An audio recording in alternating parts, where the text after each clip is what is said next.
안녕하십니까. 뉴스플러스입니다. 김건희 씨에 대한 민중기 특검팀의 구속 뒤 두 번째 조사가 끝났습니다. 김 씨는 오늘 조사에서도 대부분 진술 거부권을 행사했습니다. 취재 기자를 연결합니다. 우종훈 기자. 네, 김건희 특검팀 사무실 앞입니다. 네, 김건희 씨에 대한 조사 정확히 언제 끝났습니까? 네, 김건희 씨에 대한 특검의 조사는 오후 4시 2분에 끝났습니다. 이후 김 씨는 30여 분 정도 조사를 열람한 뒤 오후 4시 37분쯤 조사실을 떠났습니다. 오전에는 명태균 씨 관련 공천 개입 의혹, 오후에는 도이치모터스 주가 조작 의혹 조사가 이루어졌습니다. 오전 10시에 시작된 김건희 씨에 대한 조사는 점심시간을 제외하면 조사와 조서 열람에 4시간 10분 정도가 걸렸습니다. 특검팀은 조사를 마치고 김건희 씨 측에 오는 20일, 그러니까 모레 다시 나와 조사를 받으라고 통보한 거로 파악됐는데요. 김 씨 측 변호인은 YTN과 연락해서 내일 변호인 접견을 진행할 예정이라면서 출석 여부는 아직 결정하지 않았다고 밝혔습니다. 이번에도 대부분 진술 거부권을 행사했다고요? 네, 특검팀은 김 씨가 오늘 조사에서 대부분 진술 거부권을 행사했다고 밝혔습니다. 김 씨는 특검 측의 질문에 모른다거나 기억이 잘 안 난다고 답변한 것으로 전해졌습니다. 구속 뒤 첫 조사 때와 같은 상황입니다. 당시엔 김 씨가 진술을 거부하면서 실제 조사에 들어간 시간은 약 2시간 10분 정도에 불과했습니다. 이 특검은 앞서 정례 브리핑에서 도이치모터스 주가 조작 의혹에 대한 질문량이 많아서 다른 의혹에 대한 조사를 오늘 진행할 수 있을지 불투명하다고 하기도 했었는데요.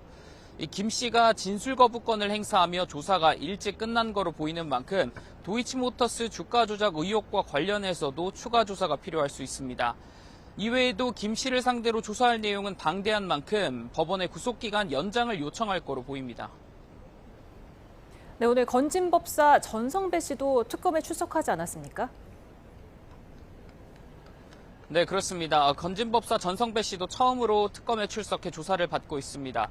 전 씨는 특검 사무실에 출석하면서 명품 가방과 목걸이가 어디 있는지, 김건희 씨에게 통일교 현안을 청탁했는지 등 취재진의 질문에 아무런 답을 하지 않았습니다. 당시 상황 보시겠습니다.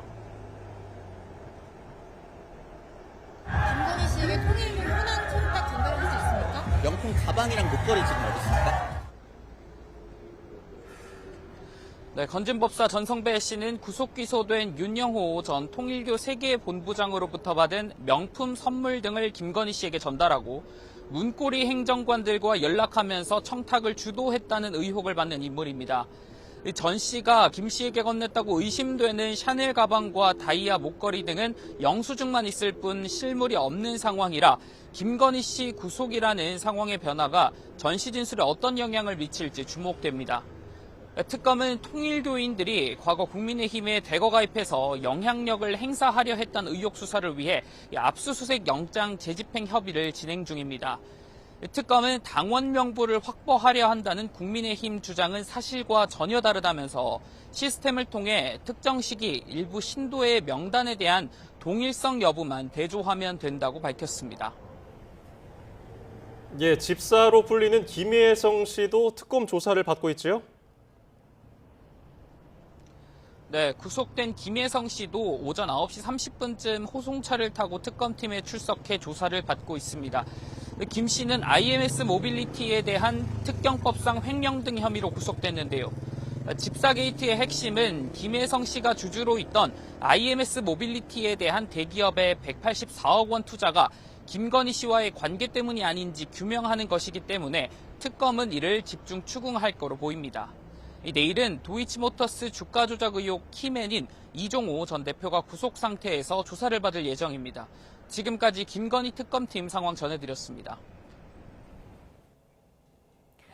내란 특검이 내일 한덕수 전 국무총리를 다시 불러 조사합니다. 최상병 특검은 사건 기록 회수에 관여하는 등 수사 외압의 핵심으로 꼽히는 유재은 전 국방부 법무관리관을 소환했습니다. 현장에 취재기자가 나가 있습니다. 신기혜 기자. 네, 내란 특검 사무실입니다. 네, 특검이 내일 한덕수 전 총리를 다시 소환한다고요? 네, 특검은 내일 오전 9시 반 한덕수 전 국무총리를 피의자 신분으로 다시 소환합니다. 지난달 2일 첫 소환 조사를 벌인 지 40여일 만입니다. 한 전 총리는 계엄 선포문의 사후 작성과 폐기 과정에 관여한 혐의를 받고 있습니다. 또 행정부의 2인자 위치에 있으면서도 계엄을 막지 못했다는 의혹은 물론 계엄 당일 추경호 전 국민의힘 원내대표와 소통하며 계엄 해제 방해에 관여했다는 의혹도 받고 있는데요. 특검은 첫 소환 조사 이후 손영택 전 국무총리 비서실장 등을 불러 조사하고 한 전 총리 자택과 공관을 압수수색하는 등 관련 수사를 이어왔습니다. 내일 추가 조사를 통해 혐의 사실을 구체화할 거로 보이는데 한 전 총리에 대한 특검의 신병 확보 시도가 가시권에 들었다는 관측이 나옵니다. 예, 계엄 해제 당시 상황과 관련한 참고인 조사도 계속 이어지고 있죠? 네, 오늘 민주당 백혜련 의원이 특검의 참고인 신분으로 출석했는데요. 백 의원 발언 들어보겠습니다. 국민의힘 의원들이 그때 본회의장 바로 옆에 있는 원내대표실에 10명 이상의 의원이 있었던 것으로 알고 있습니다. 그럼에도 불구하고 표결하려 하지 않았기 때문에 뭔가 표결을 방해하려는 행위는 있었다고 생각합니다. 특검은 지난해 12월 4일 새벽 이뤄진 계엄 해제 요구안 표결 당시 국회 상황을 재구성하는 데 집중하고 있습니다. 앞서 특검은 우원식 국회의장과 국민의힘 의원 2명, 표결 당시 국민의힘 소속이었던 민주당 김상욱 의원 등이 참고인 신분으로 조사를 받았는데요. 최근 다른 민주당 의원들에게도 협조 요청을 보낸 특검은 백 의원을 시작으로 이들을 상대로 한 수사에도 속도를 낼 거로 보입니다.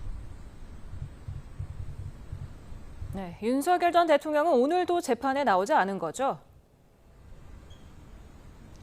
네, 서울중앙지방법원은 오늘 오전 10시 15분부터 윤 전 대통령의 내란 우두머리 혐의 공판기일을 진행하고 있는데요.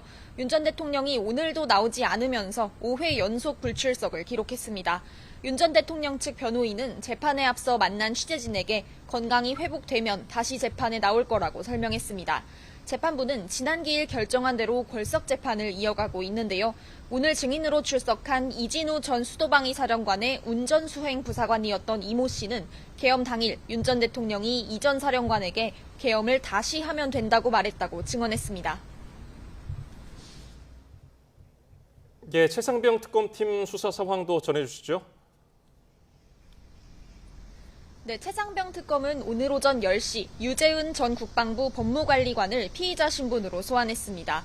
유 전 관리관은 최상병 순직 사건 기록 회수 과정에 관여한 인물로 이 과정에서 박정훈 대령은 물론 국방부, 대통령실 관계자들과 수차례 통화했고 기록 회수 뒤 후속 조치 논의에도 참여했는데요. 박 대령은 유 전 관리관이 자신과의 통화에서 혐의자와 내용 일부를 기록에서 제외하라는 사실상의 압력을 행사했다고 주장해왔습니다. 유 전 관리관은 조언을 해줬을 뿐이라며 이를 부인하는 입장인데 특검은 오늘 조사에서 수사 외압을 둘러싼 사실관계 전반을 확인할 거로 보입니다. 지금까지 내란 특검 사무실에서 YTN 신계입니다. 최상병 특검팀이 구치소를 방문해 김용현 전 국방장관을 2시간가량 참고인 조사했습니다. 특검팀은 윤석열 전 대통령이 해병대 초동 수사 결과를 보고받고 어떤 반응을 보였는지 물었지만 김 전 장관은 모든 질문에 진술을 거부했습니다. 대신 변호인을 통해 의견서 형태로 질문에 답하겠다는 의사를 밝힌 것으로 파악됐습니다. 윤석열 전 대통령과 김건희 씨에게 공동으로 비상계엄의 책임을 묻는 손해배상 청구 소송이 제기됐습니다.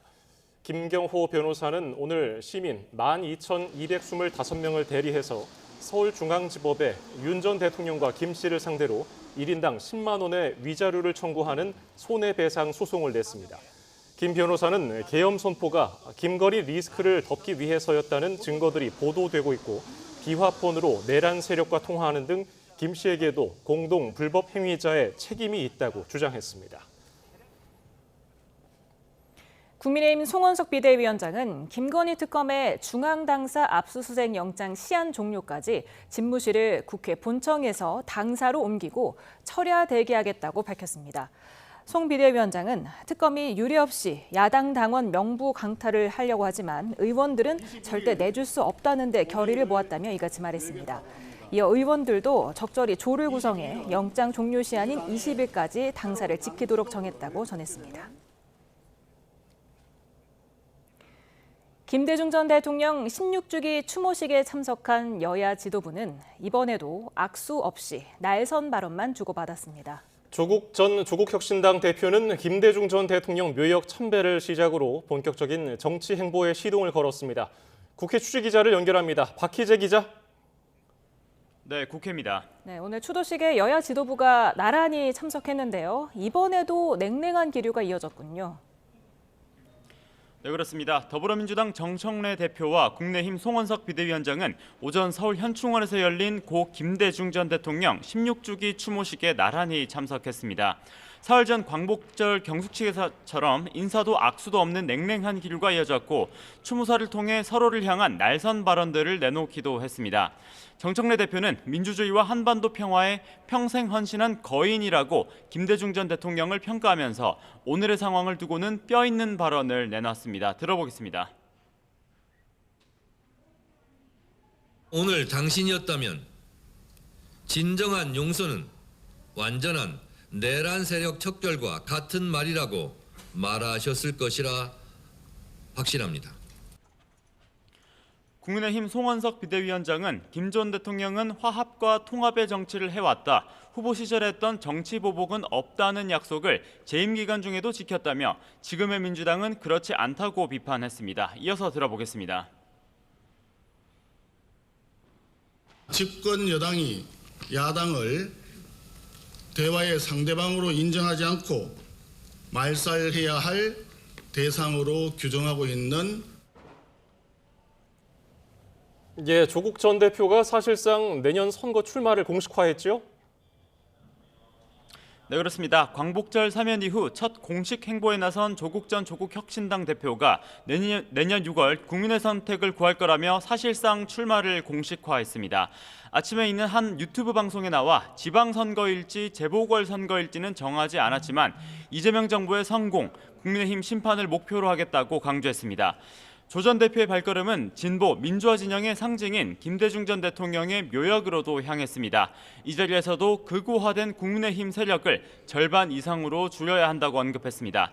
이에 국민의힘 박성훈 수석대변인은 논평으로 대국민 사과나 반성은커녕 출마 가능성을 시사한 점에 아나무인 그 자체라고 직격했습니다. 한동훈 전 대표도 SNS를 통해 조 전 대표는 사면이 아니라 사실상 탈옥한 거라며 무죄라면 재심을 청구해야 한다고 비판했습니다. 지금까지 국회에서 YTN 박희재입니다. 더불어민주당 박지원 의원은 내년 6월 지방선거 전에 민주당과 조국혁신당의 합당은 필연적이며 그래야 조국혁신당도 미래가 있다고 생각한다고 밝혔습니다.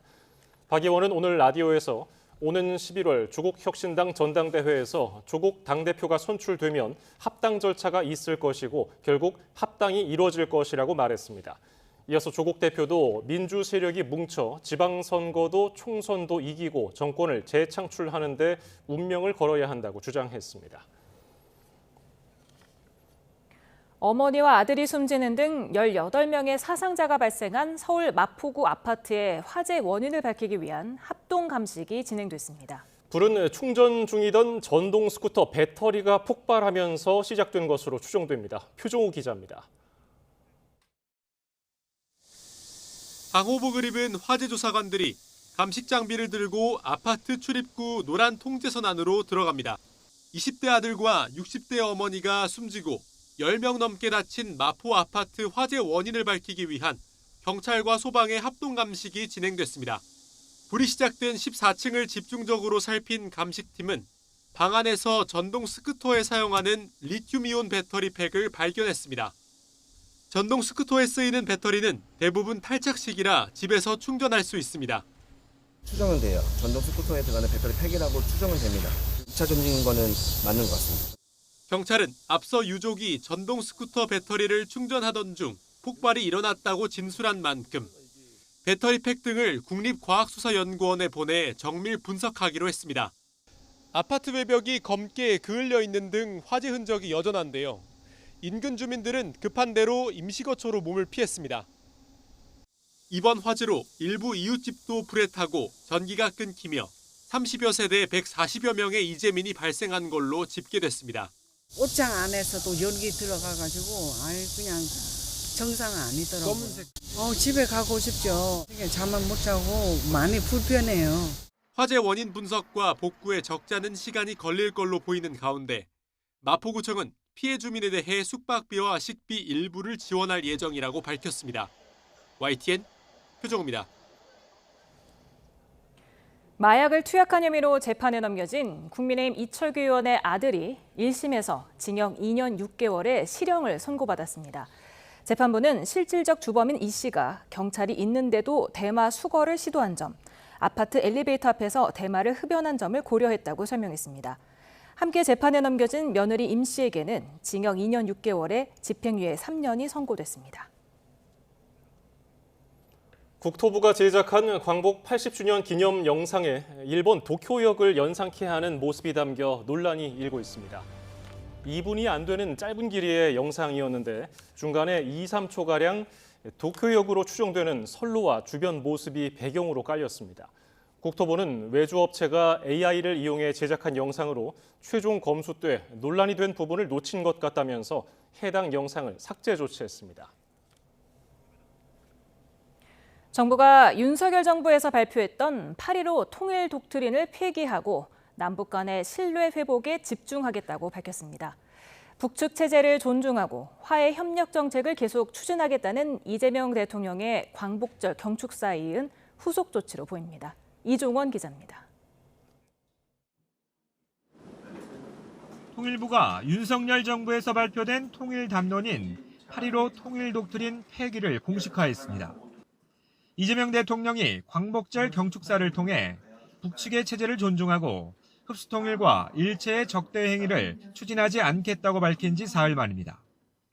지난 윤석열 정부 8.15 통일 독트린의 반북 흡수통일, 자유의 북진론을 폐기하고 평화공존의 대북 정책 기조를 분명히 한 것입니다.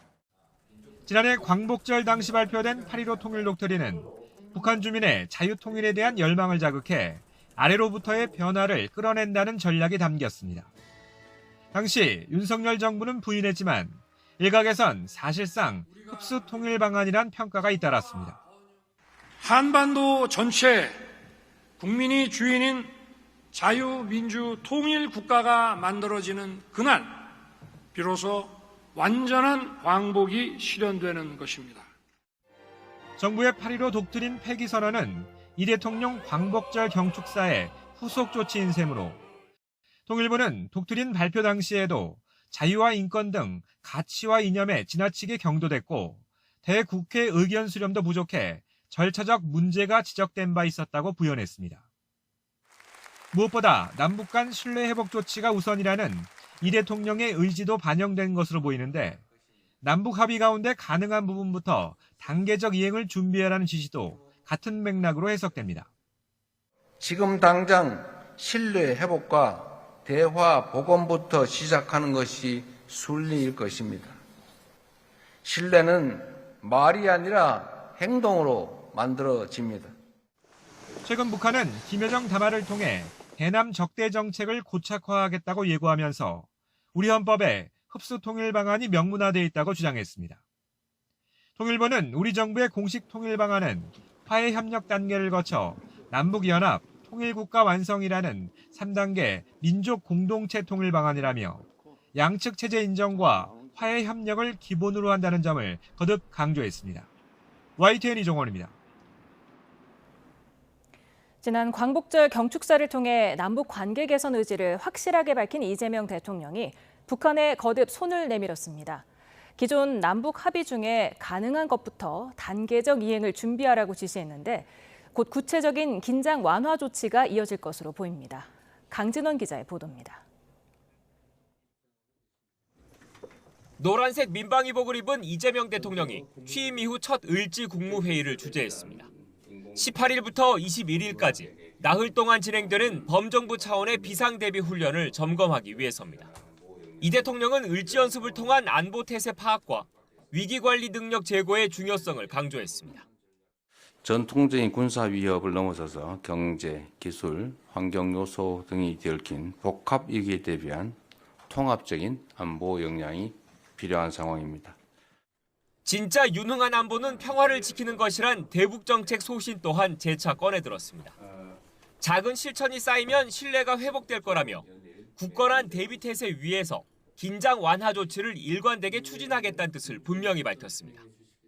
관련 부처는 기존 남북 합의 중에서 가능한 부분부터 단계적인 이행을 준비해 주시기 바랍니다.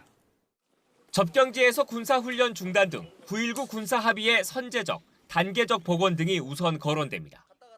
이 대통령은 비공개 을지 국가안전보장회의, NSC 전체 회의에서도 대북 유화 기조를 이어갔습니다. 을지 연습은 전시에 우리 국민을 보호하기 위한 방어적 성격이라며 북한을 공격할 의도가 전혀 없다고 못 박았습니다. 을지 연습은 우리 국민의 생명과 안전을 지키는 방어적 성격으로 이를 통해 북한을 공격하거나 한반도 긴장을 고조시키려는 의도가 없음을 분명히 했습니다. 북한이 우리 측의 전시 대비 훈련에 민감하게 반응하는 걸 고려한 언급으로 보입니다. 남북 간 불신의 벽이 여전히 높은 상황에서 이재명 대통령에 잇따른 신뢰 회복 메시지가 대화에 물꼬를 틀 수 있을지 주목됩니다. YTN 강진원입니다. 조현 외교부 장관은 한반도 평화와 북핵 문제 해결을 위해 단계적 비핵화 전략을 마련할 거라고 밝혔습니다. 조 장관은 국회 외통위 전체회의에서 긴밀한 한미 공조를 바탕으로 북핵 대화 여건을 조성해 북미 대화는 물론 남북 대화 재개를 모색해 나갈 거라고 말했습니다. 또 이를 바탕으로 동결, 감축, 폐기로 이어지는 단계적 비핵화 전략과 실행 방안을 마련하고 중러 등 주변국의 건설적 역할을 견인하겠다고 설명했습니다. 미국이 수입산 철강, 알루미늄에 부과되는 50% 품목 관세 대상에 기계류와 부품 등 파생 상품 407종을 추가했습니다. 철강과 알루미늄을 포함한 변압기와 냉장, 냉동고, 자동차 부품, 엘리베이터, 화장품 용기도 고율의 관세 부담을 안게 되면서 큰 타격이 예상됩니다. 오동건 기자입니다. 미국 연방관보 홈페이지 무역확장법 232조를 근거로 철강과 알루미늄의 50% 품목 관세를 부과하는 대상에 파생상품 407종을 추가한다는 내용이 담겼습니다. 대상은 기계류와 부품, 일부 자동차 부품, 전자기기와 그 부품 등으로 철강 알루미늄 함량 부대는 관세 50%가, 나머지 부분에는 상호 관세율 15%가 적용됩니다. 미 동부표준시로 18일 0시 1분부터 수입 통관되거나 보세 창고에서 반출된 통관 물량의 품목 관세가 부과되기 시작했습니다.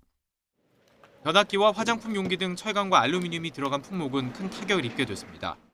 변압기 전체 원가 중에 철강 함유 비중이 조금 높은 품목이고요. 미국이 요즘에 전력 인프라 투자가 많아지면서 미국에 대한 변압기 수출이 좀 많았습니다. 그 다음은 아무래도 자동차 부품이 좀 들어갈 것 같고요.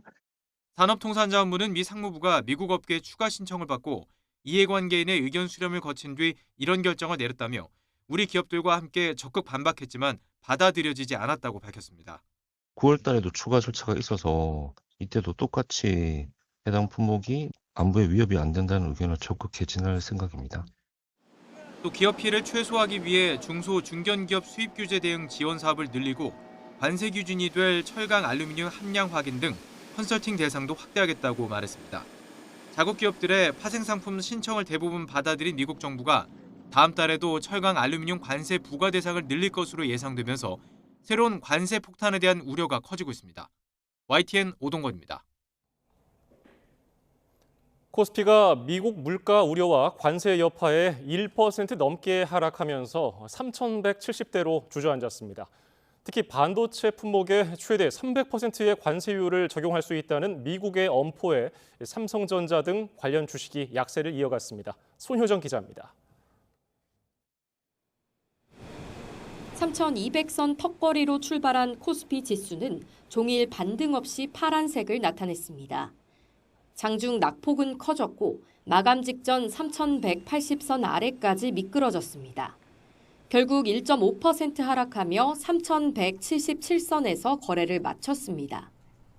개인과 기관 투자자는 매수 우위를 나타냈지만 외국인 매도세가 컸습니다. 홀로 5,400억 원 넘는 주식을 팔아치웠습니다. 마찬가지로 내림세로 출발한 코스닥도 2% 넘게 빠지며 800선 아래로 마감했습니다.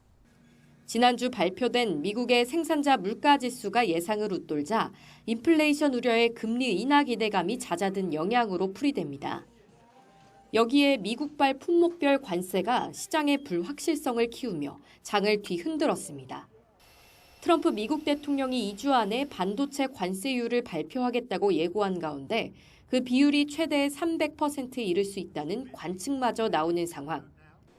삼성전자는 2% 떨어져 간신히 7만 원을 사수했고 SK하이닉스도 3% 넘게 하락했습니다. 미국에 공장 짓거나 약속하면 관세 면제해준다고 했었잖아요. 시장이 그 말을 진짜 믿을 수 있는 건가? 좀 나올 때까지는 좀 부담되는 거죠. 철강, 알루미늄 관세 대상에 변압기와 건설기계가 포함되면서 전력기기와 기계 장비 종목도 급락했습니다. 우리 정부의 증시 활성화 정책 논의마저 속도가 나지 않으면서 당분간 시장 관망세는 계속될 거란 관측이 나옵니다. 이런 가운데 원달러 환율은 달러와 약세 오후 3시 반 기준 전 거래일보다 3원 오른 1,385원을 기록했습니다. YTN 손효정입니다. 이재명 대통령은 언론의 고의적 왜곡과 허위 정보는 신속하게 수정해야 하고 그에 따른 책임을 묻는 게 마땅하다고 강조했습니다. 강유정 대변인은 이 대통령이 국무회의 중에 이같이 말했다고 전했습니다. 조현 외교부 장관이 캐나다나 영국은 정부 광고의 65%가 디지털화돼 있고 제3의 기관이 검증하며 허위 뉴스를 엄하게 단속한다고 보고하자 이 대통령은 좋은 보고 내용인 것 같다면서 허위 조작 뉴스는 반드시 해결해야 한다고 말한 것으로 알려졌습니다. 경남 김해 공장 신축 공사 현장에서 작업자가 떨어져 숨져 경찰 등이 수사를 하고 있습니다. 최근 산업 현장에서 추락 사고가 잇따라 발생하고 있어서 예방책이 필요해 보입니다. 이명준 기자입니다. 경남 김해 산업단지에 있는 공장 신축 공사 현장입니다. 지난 휴일 이곳에서 작업자 40대 남성 A씨가 11m 높이에서 떨어져 숨졌고 공사는 중단됐습니다. 추락 사고가 발생한 공장 신축 공사장입니다. 머리 등을 크게 다친 A씨는 현장에서 숨졌습니다. A씨는 작업을 마친 뒤 쉬기 위해 이동하려고 리프트를 타려다 떨어진 것으로 조사됐습니다. 당시 사고 현장엔 추락을 막는 방호망이 설치돼 있었지만 사고가 났습니다. 통행을 위해 리프트를 타고 내리는 공간엔 방호망을 젖힐 수밖에 없기 때문에 작업자가 몸에 입는 안전대를 거는 설비를 갖춰야 합니다. 관계자, 목격자, 참고인 등을 통해서 안전대 고리 설비가 왜 설치 안 돼 있는지를 조사하고 있고 또 이후에 중대재해처벌법 위반 여부에 대해서 수사를 진행할 예정에 있습니다. 최근 경기 의정부의 아파트 공사장에서도 그물망 해체 작업을 하던 50대 노동자가 18m 높이에서 떨어져 숨졌습니다. 이런 추락 사망 사고는 산업재해에서 큰 비중을 차지하고 있습니다. 지난해 산업재해로 숨진 사람은 모두 589명. 이 가운데 38.5%인 227명이 떨어짐, 즉 추락사고로 숨졌습니다. 추락 사망 사례 비중이 큰 만큼 예방이 최우선입니다. 예방 시스템을 정비하고 예방 인프라를 확충하고 구축하는 것이 그게 어떻게 보면 정부의 존재 이유이기도 하고 중대재해 예방을 위한 어떤 기본적인 여건이라고 할 수가 있는 거거든요. 문제는 추락 사고를 막는 안전 조치는 이미 의무화되어 있지만 사고는 끊이지 않는다는 점. 안전 조치 의무 규정을 위반한 게 문제인지, 의무화한 안전 조치가 미흡한지 다각적인 분석과 대책 마련이 절실해 보입니다. YTN 이명준입니다.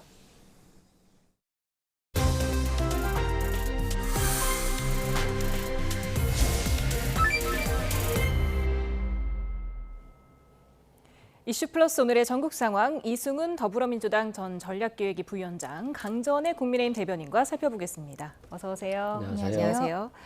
네, 오늘 김대중 전 대통령의 서거 16주기 추모식이 열렸고 여야 지도부가 참석을 했는데요. 그 모습 같이 보고 오겠습니다.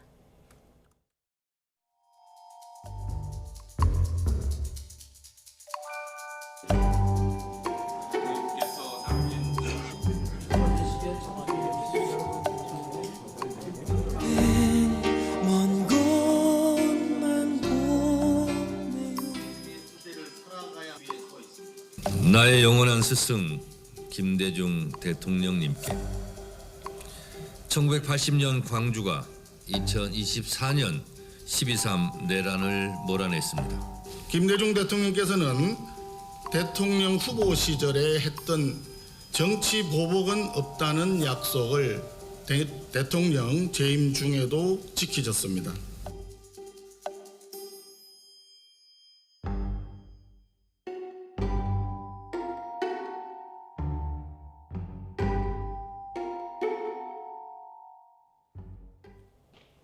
네, 정청래 민주당 대표 그리고 송원석 국민의힘 비대위원장 나란히 앉아서 지난번에 광복절 경축식에서도 나란히 앉아서 그랬는데 오늘도 눈도 마주치지 않았습니다.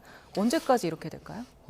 저는 저렇게 하면 안 된다고 생각해요. 싸울 때는 싸우더라도 대화는 해야 된다고 보고요. 특히 정청래 대표 같은 경우는 여당의 대표잖아요. 근데 대화를 하지 않는다라고 한다면 실은 이게 이재명 대통령에게 좀 마이너스가 되는 거거든요. 이재명 대통령 입장에서는 통합을 통해서 국정을 좀 운영해야 되고 그런 통합되는 모습을 보였을 때 국민들이 이재명 대통령을 지지하는 것인데 당 대표가 이걸 좀 도와줘야 되는 것이에요. 지금 대통령이 이제 취임 얼마 안 됐기 때문에 강력한 힘으로 드라이브로 국정을 운영해야 된다는 측면에서 정청래 대표가 굳이 좀 부담을 드릴 필요는 없다. 밉죠. 내란을 저지르고 그 내란을 지금도 제대로 사과하지 않고 동조하는 모습들을 보기 때문에 개인적으로 미울 수는 있습니다. 그럼에도 불구하고 여당 대표는 항상 국정을 운영하는 동반자라는 측면에서 야당의 원내대표와도 좀 대화를 해야 된다. 그리고 좀 마음에 안 들더라도 겉으로는 악수를 내밀면서 또 대화를 해야지 또 대화하다 보면 풀리고 또 해결점이 찾아지는 것이기 때문에 정청래 민주당 대표가 좀 전향적인 자세를 취하시는 게 좋을 것 같다 생각이 듭니다. 정청래 대표에 대해서 조언을 해주셨는데 야당 입장에서도 이런 냉전이 계속되면은 네. 좋지만은 않잖아요. 그렇죠. 저희 뭐 야당 입장에서는 지금 법안들을 민주당에서 일방적으로 통과시키는 과정에 있어서도 지난 회기 때도 저희가 방송법 관련해서 필리버스터를 했었습니다. 근데 과거에는 필리버스터를 할 때 24시간이 지나도 야당에서 조금 더 이야기할 시간을 주는 것이 관행이었었거든요. 근데 방송법 때는 24시간 지나고 딱 30분 지나니까 민주당에서 표결로서 중단을 시키는 모습, 그리고 정청래 대표는 뭐 전당대회 과정에 있어서도 굉장히 박찬대 후보에 비해서 강성적인 발언들을 했었거든요. 이제는 악수는 사람과 하는 것이다라고 이야기한 것이 하나의 밈이 될 정도로 민주당이 지금 너무 폭주하고 있는 것이 아니냐, 국민들께서 의구심을 가지고 계시는 그 중심에 정청래 당대표의 태도가 있는 것이 아닌가 생각합니다. 네. 그런가 하면 박상수 전 국민의힘 대변인이 명나라 이재명 그리고 정나라 정청래 견제를 위해서 조나라 조국을 부활시켰다. 이렇게 명청조 삼국시대라고 표현을 한 데 대해서 정청래 대표가 오늘 악의적인 갈라치기다. 이제 가당치 않다. 흰소리는 이제 먹히지 않는다. 이렇게 또 반발했더라고요. 일단 뭐 명청시대라는 것 자체가 일단은 있을 수 없는 거죠. 지금은 이재명 대통령이 됐고 국정을 굉장히 운영하고 있고 정청래 대표는 당대표가 돼서 이 국정 운영을 잘 도와줘야 될 파트너인 것이거든요. 그렇기 때문에 이 명청시대라고 하는 단어 자체가 은근히 이재명 대통령과 정청래 대표 간의 간극을 조금 늘리려고 하는 그런 견제이다라고 보고요. 그 견제에 조국 전 장관이 이제 끼어든 겁니다. 실제 조국 전 대표가 여기에 들어와서 뭐 명청조 시대를 연다라고 보기에는 아직 조국 전 대표는 조국혁신당을 좀 추스려야 되는 것이고 또 내년 지방선거에 있어서 민주당과 같이 경쟁을 하기보다는 오히려 국민의힘의 파일을 뺏어오는 것, 이게 이제 지민비조였잖아요. 이런 아이디어들을 잘 세워야 되는 것이거든요. 그래서 조국 전 대표가 오늘 또 민주당을 견제하는 전략보다는 국민의힘을 강하게 때리는 전략으로 자신의 파일을 넓혀갈 수 있기 때문에 지금 조국 전 대표와는 경쟁관계는 아닌 것 같다. 그럼에도 불구하고 자꾸 이런 얘기들이 이제 먹히면 안 되는 거잖아요. 그런 측면에서 정청래 대표가 좀 여당의 대표이기 때문에 좀 크게 생각해 주셨으면 좋겠습니다. 예, 정청래 대표는 근거 없는 주장이라고 말을 했는데 야당에서는 어떻게 바라보고 있습니까? 일단 정청래 대표가 좀 빠르게 해명을 하는 듯한 모습이 있었어요. 근데 이러한 이야기를 나온 배경을 생각을 해보면 이재명 대통령 같은 경우에는 취임 선서한 날 바로 오찬을 야당 대표들과 하기도 했고, 그리고 어떻게 보면 인사 과정에서 잡음이 있었을 때 송원석 원내대표와 또 대화를 나누는 이런 모습들을 보였었거든요. 야당과의 협치에 대해서 그리고 국민이 통합돼야 된다는 것에 대해서 계속적으로 메시지를 내고 있는데 정청래 당대표가 전혀 그런 모습을 보여주지 않고 있는 것이죠. 그래서 이미 자기 정치가 시작된 것이 아니냐라는 이야기가 나왔던 것입니다. 그리고 그런 이야기가 나올 만하다고 생각을 하는 것이 민주당에서는 이번 대선 과정 그리고 지난 대선 과정에 있어서도 이재명이란 인물 외에 딱 보이는 어떤 대선 주자, 큰 인물이 없었던 것도 사실이거든요. 게다가 지금은 조국 전 대표가 나와서 오늘 김대중 전 대통령 묘소를 참배하는 모습까지 보이고 있는 상황에서는 정청래 대표가 어떻게 보면 포스트 이재명의 이미지를 만들어가야 된다, 초반에 구축해야 된다는 생각을 갖게 되지 않았을까 싶습니다. 그래서 이렇게 명청시대의 교책이다 이러한 이야기에 대해서는 빠르게 해명을 한 것이 아닌가 싶은데, 이런 걸 해명할 것보다는 결국에는 야당과의 그 진정성 있는 모습들을 보여주는 것이 먼저가 아닌가 생각합니다. 네. 앞서서 저희가 이제 김대중 전 대통령 추도식을 말씀드렸었는데요. 조국 전 대표가 특별 사면 이후 첫 공개 일정으로 김대중 전 대통령의 묘역을 오늘 찾았습니다. 목소리 듣고 이야기 나눠보겠습니다. 윤석열 파면을 거치고 난 뒤도 지금 국민의힘이 보여주고 있는 모습은 정상 집단이 아니라고 봅니다. 내년 지방선거 총선을 통해서 국민의힘을 지금보다 반 이상 줄여야 된다. 저는 마음 같아서는 0이 돼야 된다고 생각합니다. 이번에 지지율 떨어진 게 관련해서 저의 사면도 영향이 있었겠죠. 한 n분의 1 정도의 영향이라고 저는 보입니다. 네. 조 전 대표가 첫 공개 일정으로 김대중 전 대통령 묘역 참배를 선택한 이유가 있을까요? 굉장히 저는 전략적이라고 봐요. 내년 지방선거를 앞두고 김대중 전 대통령의 묘역을 먼저 처음으로 간 거잖아요. 이건 호남 민심을 좀 다잡기 위한 것이고, 앞으로도 호남에 있어서는 민주당과 조국혁신당이 굉장히 경쟁할 것 같다. 호남에서는 조국혁신당이나 민주당이나 다 야당이다, 같은 정당이다라는 취지로 볼 수 있거든요. 그래서 민주당을 견제하기 위해서 조국혁신당을 또 찍는 그런 경우도 있기 때문에 그 부분에 있어서 민주당에 특히 호남에 있어서는 더 잘해야 되겠다 이런 생각이 들고요.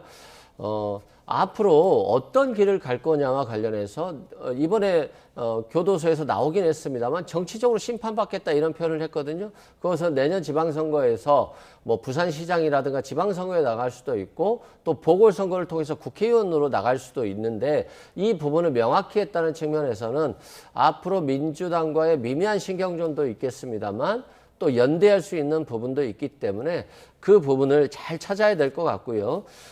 정의당과는 다르게 국민의힘을 더 공격해서 조국혁신당의 파이를 좀 만들려고 하는 것 같습니다. 민주당을 견제한다 할지라도 그 파이가 더 줄어들 수 있기 때문에 오히려 민주당보다도 더 강하게 국민의힘을 공격해서 자신들의 어떤 지분을 더 찾으려고 할 수 있는 모습이 있어서 민주당도 이 부분을 좀 유념하면서 정치에 임해야 되지 않을까 싶습니다. 예, 조국 전 대표 사면과 거의 동시에 내년 지방선거 언급했고요.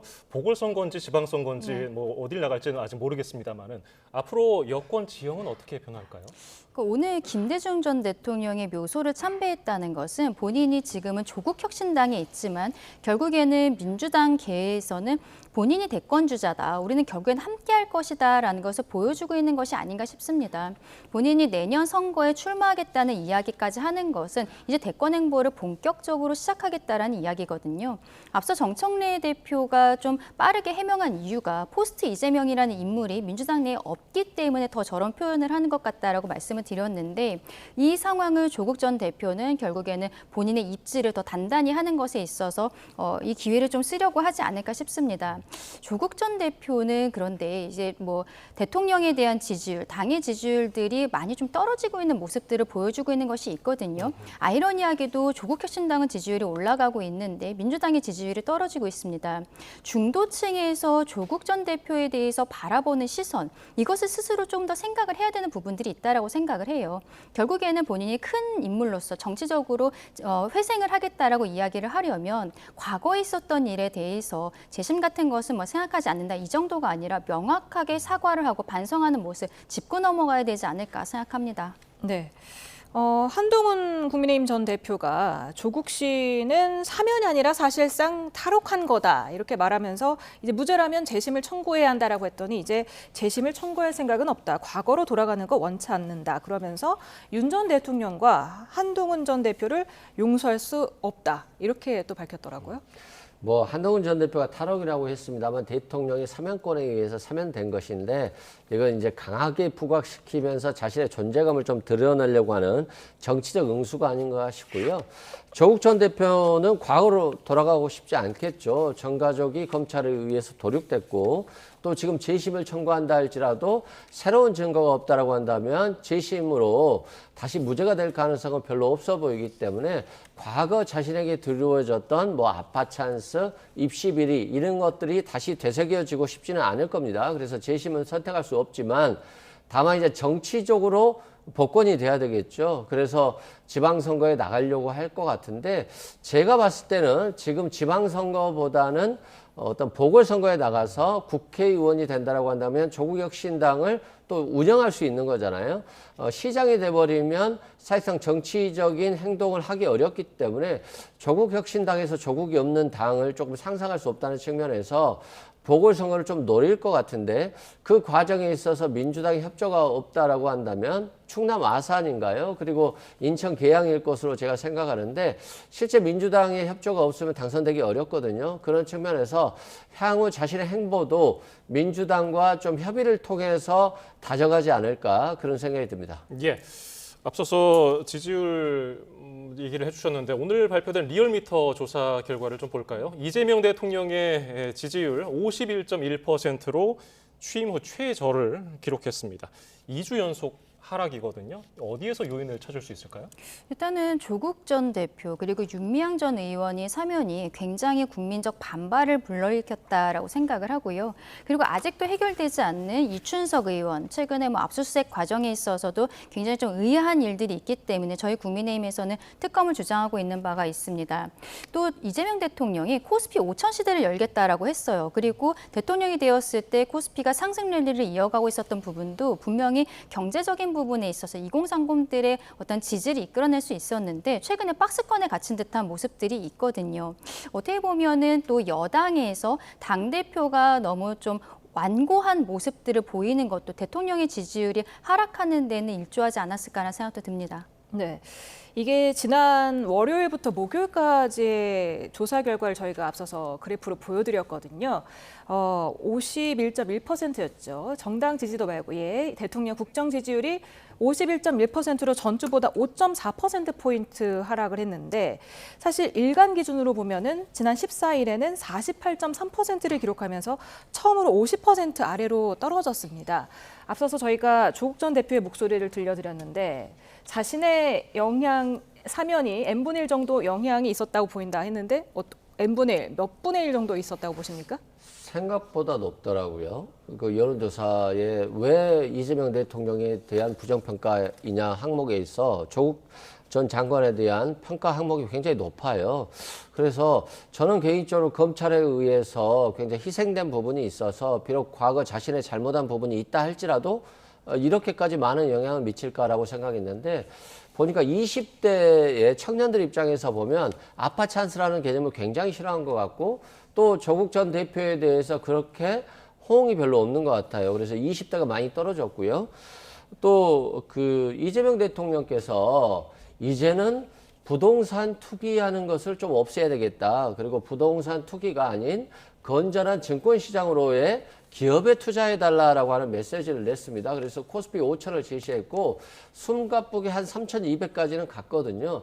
근데 거기에 있어서 갑자기 대주주 기준을 50억에서 10억으로 낮춘다. 이게 좀 타격이 있었던 것 같아요. 근데 주식시장에 좀 많이 하는 분들이 40대, 50대거든요. 그러면 왜 50억에서 10억으로 낮출 수도 있지? 이게 왜 문제냐라고 봤을 때 일관성의 문제인 것 같아요. 부동산 투기보다는 우리가 이제는 경제가 증권으로 가자, 기업으로 가자라고 했는데 이에 모순되는 일관적이지 못한 모습을 보여줬다는 점에서 그리고 증권 거래소를 또 회복한다는 부분에 있어서 조금은 국민들 특히 40대 50세가 일관성 측면에서 정권의 어떤 정책 방향성을 믿어도 될까에 대한 좀 의문이 있었다고 보고 민생회복 쿠폰이 좀 나오면 경기가 좀 많이 살아날 줄 알았는데 생각보다 좀 살아났지 못한 데다가 트럼프의 관세 협상에 있어서 트럼프가 너무나도 각 국가들의 굉장히 위압적으로 지금 행사하고 있고 트럼프 대통령의 말대로 지금 따라가고 있는 형국이에요. 그래서 지금 대한민국도 트럼프 대통령의 형국대로 따라가면서 앞으로 경제가 더 나빠질 수 있을 것이라고 하는 위기의식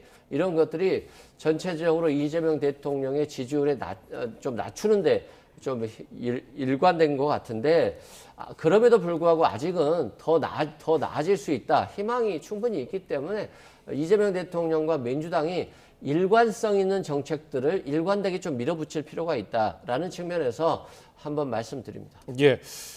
정당 지지율도 살펴볼까요? 민주당은 앞선 주 대비해서 떨어졌고요. 국민의힘은 올랐습니다. 그래서 오차 범위 내로 좁혀졌는데 안철수 국민의힘 당대표 후보는 조국 전 대표에게 뭐 고맙다, 땡큐 뭐 이런 식으로 표현하기도 했고요. 이건 어떻게 분석하십니까? 결국에는 조금 아까 말씀해 주신 것 중에서 양도세 부과 기준을 50억으로 하느냐 10억으로 하느냐 민주당에서는 오히려 10억으로 낮추는 것에 대해서 이제 명백하게 반대를 하는 입장을 냈지만 대통령실과 조율이 되지 않았던 부분들이 있겠죠. 이게 당정 간의 관계에 조금씩 불협화음이 생기는 것이 아니냐 이런 생각을 할 수밖에 없는 부분들이 있다고 생각합니다.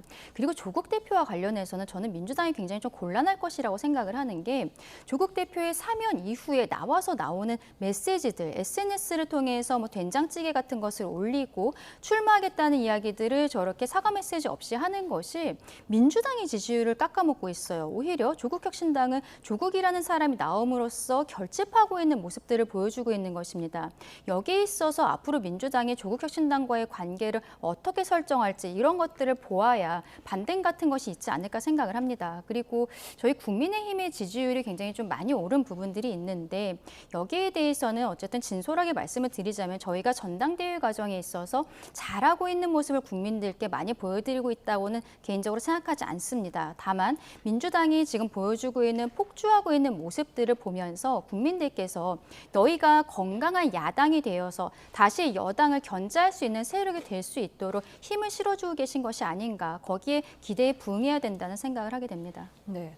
방금 보여드렸던 정당 지지도 그래프를 보면 민주당이 전주 대비 8.5%포인트를 하락했어요. 그러면서 7개월 만에 40% 아래로 떨어졌고 국민의힘이 6.4%포인트 상승하면서 지금 양당 지지율의 격차가 오차 범위 내로 좁혀진 게 지금 12주 만이거든요. 이런 부분은 어떻게 보세요?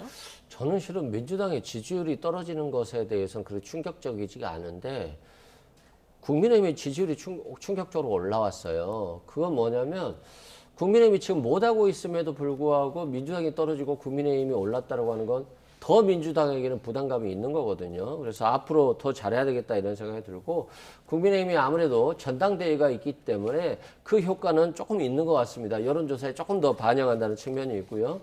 또 윤석열 전 대통령의 구속 때까지만 해도 뭐 그렇게 반응하지 않았는데 김건희 씨까지도 구속되면서 좀 동정 여론도 조금은 있는 것 같습니다. 부부가 둘 다 구속됐다는 측면에서 그렇기 때문에 이렇게 지금 국민의힘이 어떻게 보면 어려운 상황인데 지지율은 올라오고 민주당은 떨어졌다는 측면에서 이재명 대통령도 잘해야 되겠습니다만 민주당이 조금은 좀 더 통합적인 관점 그리고 야당과 대화하는 모습들을 보여줘야 될 것 같아요. 신속하게 개혁을 하는 건 좋습니다만 대화를 하지 않은 채 그냥 개혁만 하는 것은 국민들이 봤을 때 이게 개혁이라고 보지 않을 수도 있어서 좀 신중한 모습들을 국민들께 좀 보여주면 좋겠다라고 생각됩니다. 예, 이번 사면 정국이 지지율에 영향을 줬다는 분석이 많은 가운데 전현희 최고위원이 또 4명의 인물을 언급했습니다. 김용, 정진상, 이화영, 송영길 이 인물들도 구하기에 나서는 것인가? 어떻게 전망하세요? 그렇죠. 결국에는 이번 광복절 특사에 조국과 윤미향이라는 사람을 국민적인 어떤 저항에도 불구하고 했다라는 것은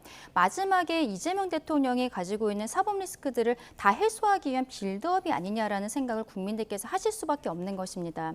일단 이번은 첫 번째 사면이었었기 때문에 본인과 직접적으로 관련되어 있는 사람들에 대한 사면은 없었다라고 볼 수 있겠죠. 그런데 올해 말만 돼도 성탄절에 또 사면을 할 수 있거든요. 그럼 그때쯤 되면 이화영 씨라든지 관련자들이 나올 수 있는 것이 아니냐는 이야기들이 이미 나오고 있는 것이고 결국에는 이렇게 사람들의 정치인들 그리고 이재명 대통령과 관계 있는 사람들을 하나씩 처리를 한 후에 마지막에는 이재명 대통령의 사건들에 대해서 공소 취소를 한다라든지 여러 가지로 마무리를 하는 단계로 가는 것이 아니냐는 것이죠.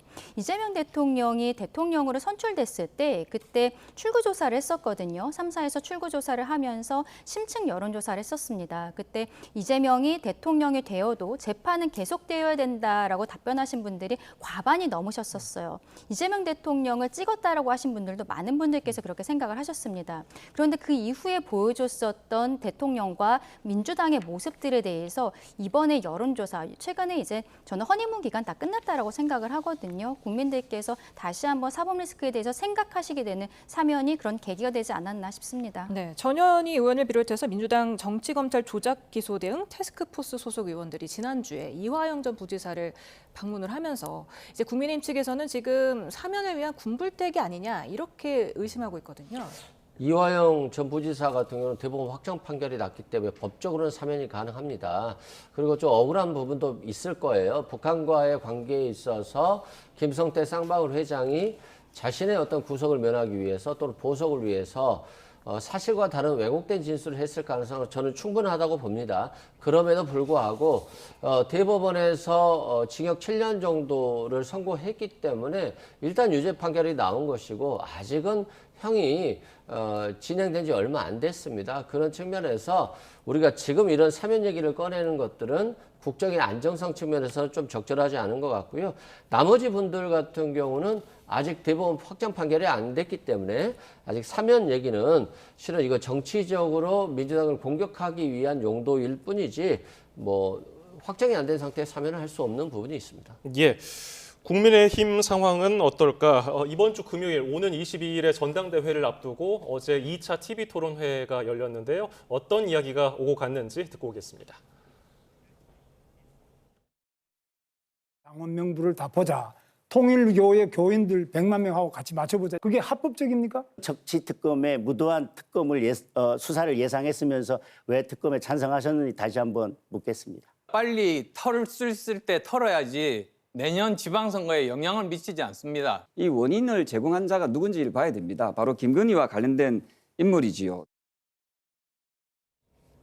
예, 2차 TV 토론회에서도 역시나 이 똑같은 주제가 나왔는데 당원들 마음은 지금 어디로 쏠려 있을까요?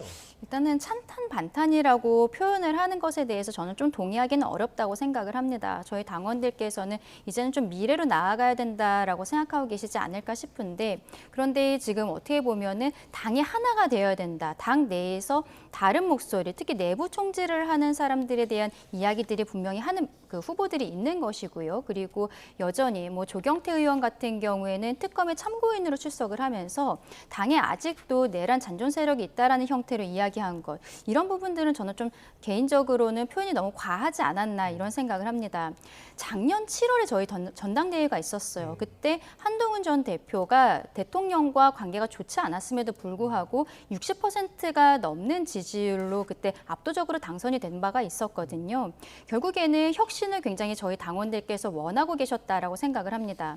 최근에 나오는 여론조사에 있어서는 말하자면 강성보수로 분류되는 분들에게 더 많은 마음을 주고 계신 것은 찬탄 반탄을 넘어서서 이제는 좀 하나가 되라, 그만 싸워라라는 말씀을 하고 싶으신 것이 아닌가 그렇게 생각합니다. 네, 같은 찬탄파죠. 조경태 후보가 안철수 후보에게 합치자 이렇게 구애를 했지만 안철수 후보는 그렇지 않아도 내가 이긴다 이렇게 자신감을 보였는데 어떻게 보세요? 자신감을 가질 만한 상황입니까? 어떻게 예상하십니까? 제가 봤을 때는 자신감을 가졌다기보다는 어차피 질 거니까 굳이 지금 단일화를 해서 조경태 후보에게까지 지는 상황이 발생한다라고 한다면 안철수 후보에게는 굉장히 타격이 크겠죠.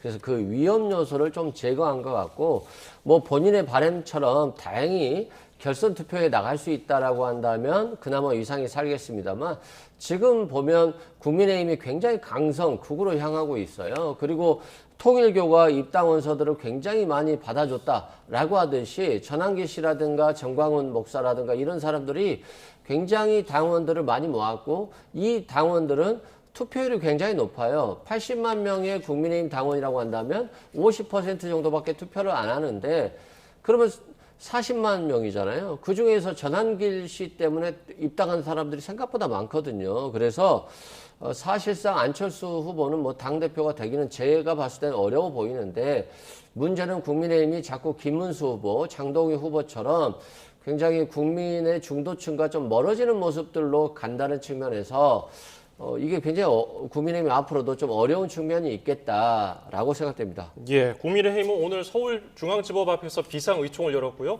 송원석 비대위원장은 집무실을 어디입니까? 당사로 옮기기까지 했습니다. 이런 움직임, 이런 분위기가 지금 전대에는 어떤 영향을 줄까요? 전대에 있어서는 저는 김문수, 장동혁 후보에게 더 유리하게 작용을 할 것이라고 생각을 합니다. 조금 아까 제가 말씀드린 것이 찬탄 반탄을 넘어서서 저희 당원들은 이제는 하나가 되라, 하나가 돼서 똘똘 뭉쳐서 이재명 정권과 민주당과 맞서 싸우라라는 말씀을 해주시고 계신 것이 아닌가라고 생각을 하는데 저희가 금요일 날 전당대회를 합니다만 그날은 그냥 발표만 하는 거고 수요일, 목요일 이틀 동안 여론조사를 하는 거예요. 오늘이 이미 월요일이 다 끝나가고 있기 때문에 당장 내일까지 새로운 사건이 벌어지기보다는 특검과의 대치 상황이 좀 계속되지 않을까라고 보입니다. 그렇다면은 지금 특검이 압수수색을 들어오는 과정에 있어서 김문수 후보가 아예 그 당사 1층 로비에서 기거를 하고 있는 상황이거든요. 이러한 모습들이 당원들께는 조금 더 어필을 할 수도 있겠다라고 생각합니다. 네. 그런가 하면 오늘 김건희 씨가 구속 이후에 두 번째 특검 조사를 받았는데 대부분 또 진술 거부권을 행사했다고 해요. 예상하셨죠? 예상했죠. 국민들도 아마 예상했을 거예요. 윤석열 전 대통령 같은 경우는 조사를 거부함으로써 자신의 불리한 진술을 하지 않고 있는데 김건희 씨 같은 경우는 조사에는 응하죠. 그러면서 수사에 협조하고 있다라는 모습을 보여주고 있고 그럼에도 진술을 거부하는 이유는 본인이 진술을 하면 이 진술이 뭘까를 고민해야 되는 사람들이 있죠. 뭐 건지법사라든가 여러 가지 이 공범들은 김건희 씨가 진술을 하는 순간 어떤 진술을 했을지 그리고 내가 어떻게 답변해야 될지를 고민하게 되거든요. 그런 측면에서 김건희 씨는 진술을 거부해서 향후 법원에 갔을 때 남들의 기록들을 다 보고 나서 자신에게 가장 유리한 변론 전략을 펼 수 있거든요. 그리고 공범들 입장에서도 김건희 씨가 아무 말도 하지 않고 있기 때문에 자신과 김건희 씨의 가장 유리하게 진술을 편안하게 할 수 있다는 측면에 있어서 그 전략을 취하고 있는데 뭐 진술 거부권은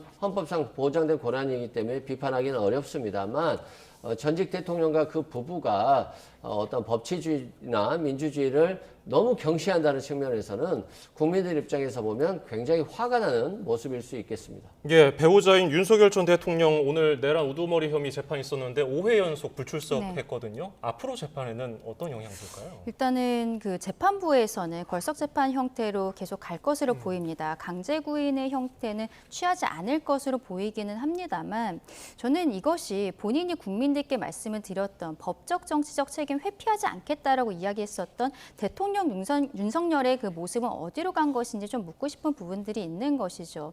본인이 그냥 일반적인 사건으로 들어간 것이 아니라 어쨌든 헌법재판소에서도 탄핵이라는 결정을 받은 바가 있고 그리고 거기에 대해서 책임지는 모습을 보이는 것이 어떠한 결과가 나오던지 간에 본인을 찍어줬고 그리고 본인을 지지해 주었던 국민들뿐만이 아니라 우리 대한민국의 좀 미래를 위해서도 보여줘야 되는 모습이 아닌가라고 생각합니다. 네, 앞서서 지난달 25일 서울중앙지법이 윤 전 대통령의 비상계엄 선포로 정신적인 손해를 입었다는 시민 104명 이들의 주장을 받아들여서 10만 원씩 1인당 10만 원씩 손해 위자료를 지급하라 이런 판결을 내렸는데 이번에는 김건희 씨까지 부부가 공동 책임이 있다면서 12,000명이 지금 위자료 소송을 냈습니다. 이건 어떻게 예상하십니까? 일단 윤석열 전 대통령 같은 경우는 자신의 지시에 따라서 군대를 동원해서 국민에게 총칼을 들이댄 부분이 있기 때문에 위자료 청구 소송에서 패소할 가능성이 굉장히 높죠. 반면에 김건희 씨 같은 경우는 윤석열 전 대통령과 내란을 공모했다는 부분이 없어서 승소할 가능성은 있습니다. 패소할 가능성이 높겠죠. 만약에 김건희 씨에 대해서 승소를 하려고 한다면 김건희 씨가 도이치모터스라든가 여러 가지 범죄 혐의와 관련돼 있고 윤석열 전 대통령이 이를 비호하기 위해서 내란을 했고 그래서 국민들께 피해를 끼쳤다. 이것에 대한 인과관계가 인정돼야 되는 것인데 진술을 거부하거나 조사를 거부하고 있기 때문에 현실적으로 김건희 씨를 상대로 한 소송은 승소하기는 좀 어려워 보입니다. 예, 오늘 여기까지 듣죠. 이승훈 민주당 전 전략기획위 부위원장, 강전의 국민의힘 대변인이었습니다. 두 분 감사합니다. 감사합니다.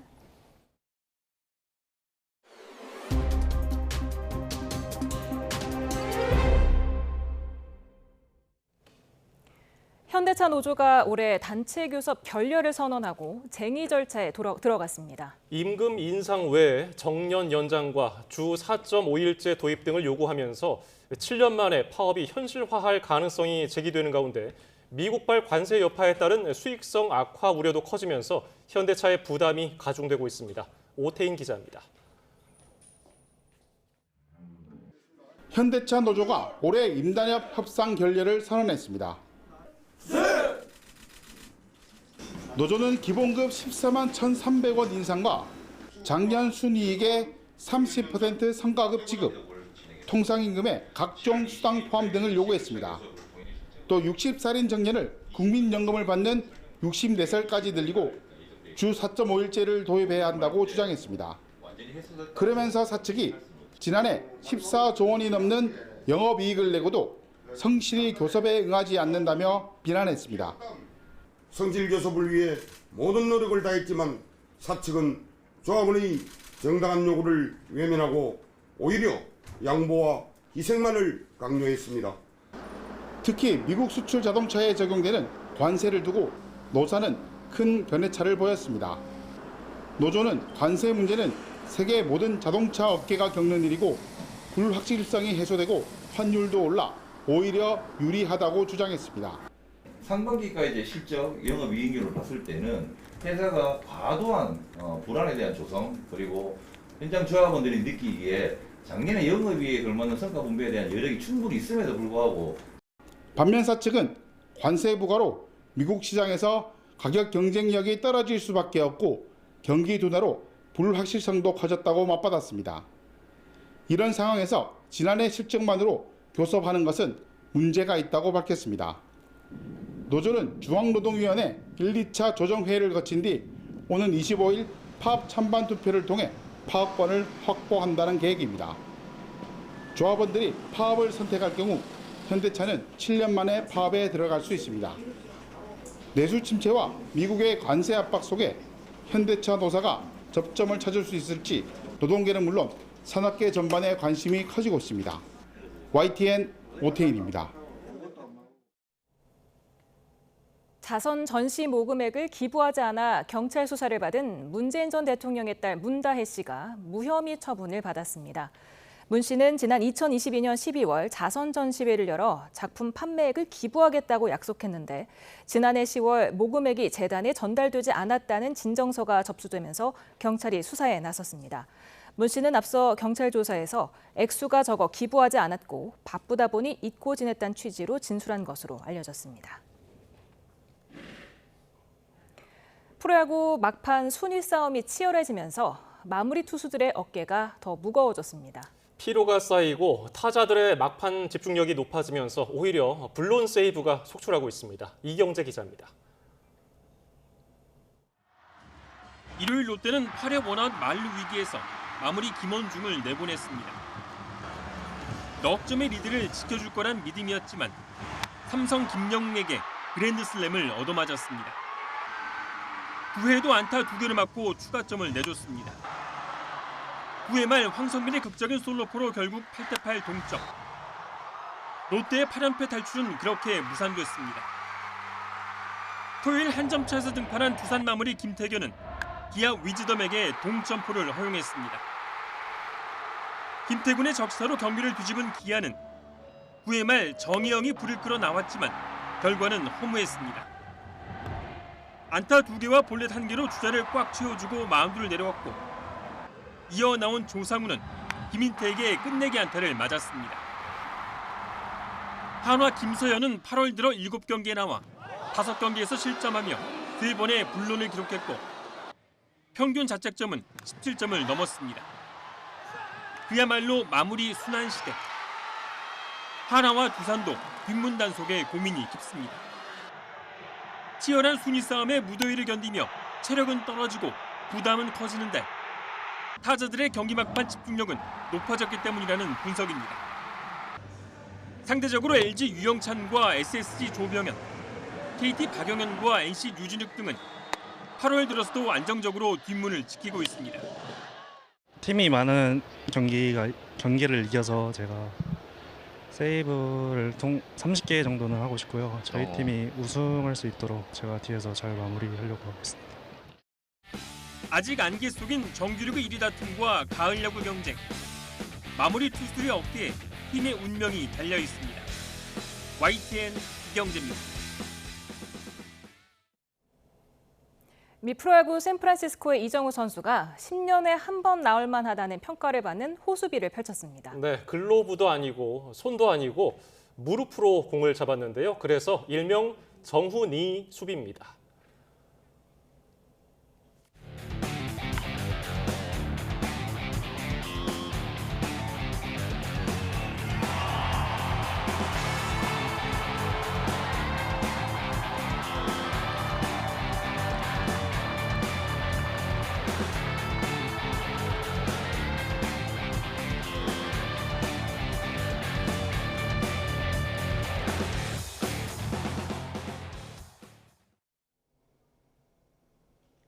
경기 북부와 영서 북부에 비가 내리고 있습니다. 비구름은 점차 그 밖의 수도권과 강원 지역에 영향을 미치겠는데요.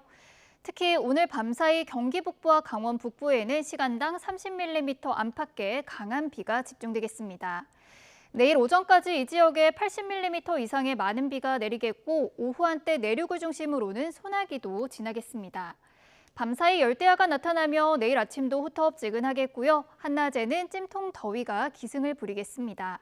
내일 서울 낮 기온은 31도, 대구는 35도까지 오르겠습니다.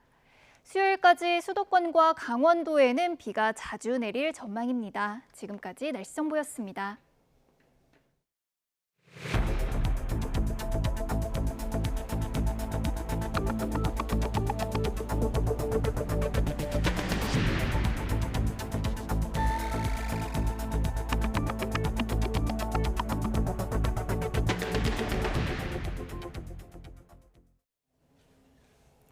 김건희 씨가 구속된 이후 두 번째 특검 조사에서도 대부분 진술을 거부했습니다. 특검은 김 씨에게 모레 다시 나와서 조사를 받으라고 통보했습니다. 김영수 기자입니다.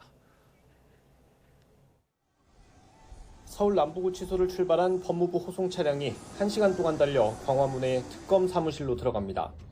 구속 뒤 1차 조사 때처럼 김건희 씨는 수갑을 착용한 상태로 특검에 소환됐습니다.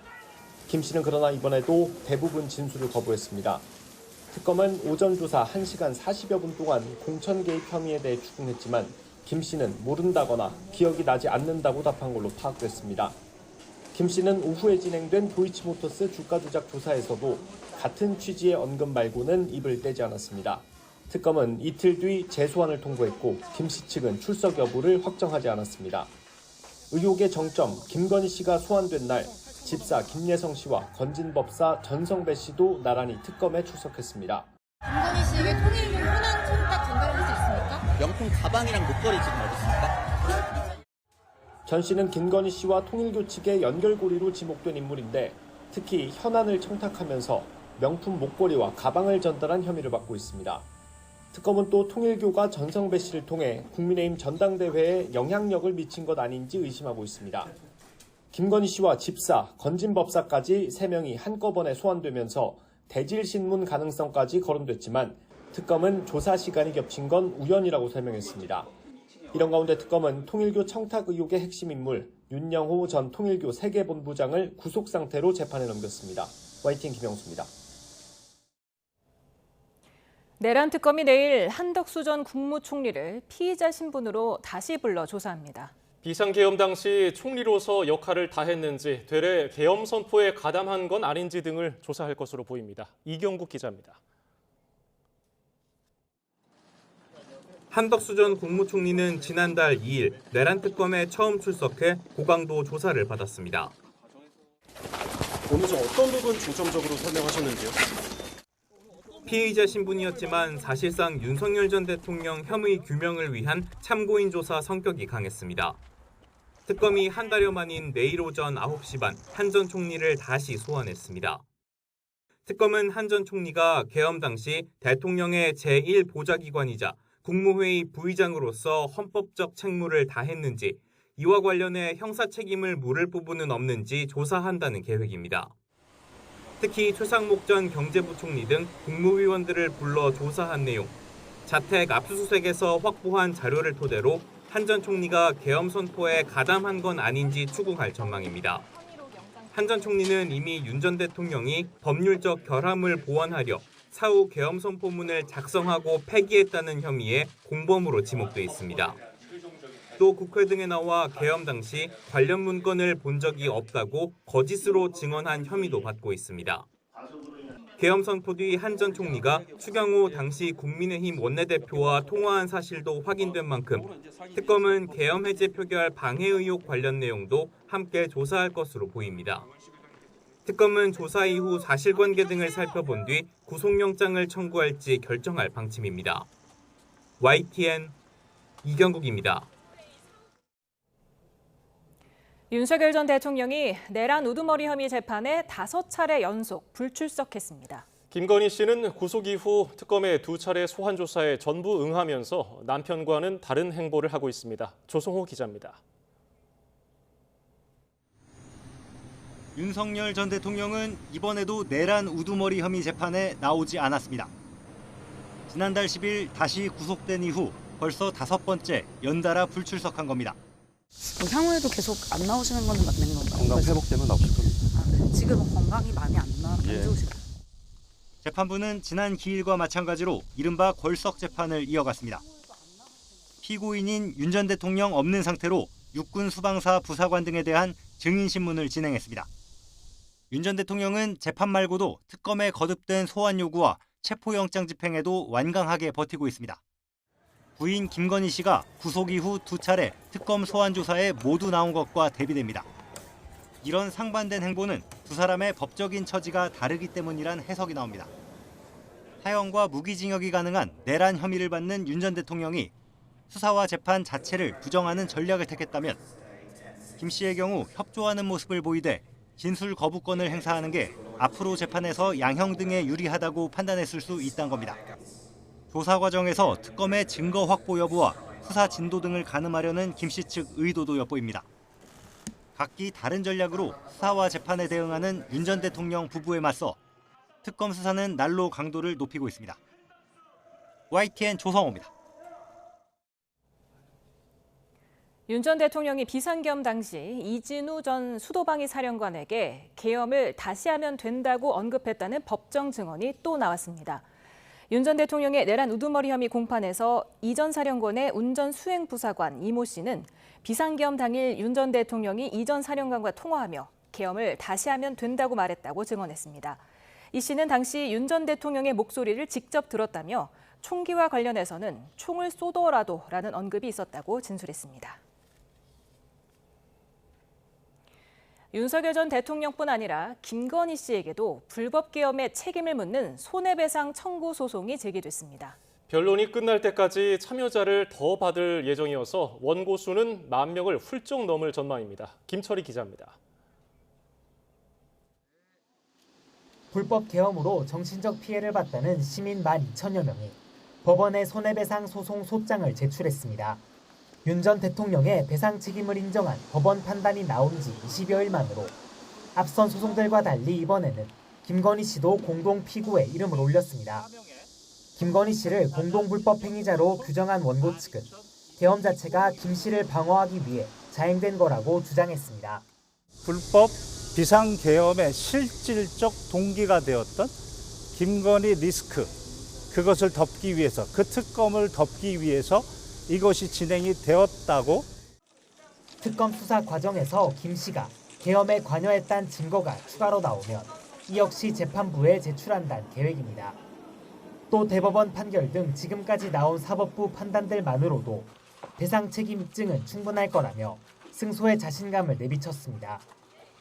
그러면서 이번 소송을 통해 공직자가 위법한 행동을 하면 절대로 그 책임을 피할 수 없다는 명징한 교훈이 증명되길 바란다고 강조했습니다. 금전적 이익을 위해서 위법한 행위를 하면 끝까지 금융치료로 인하여 그 이익을 몰수할 수 있다는.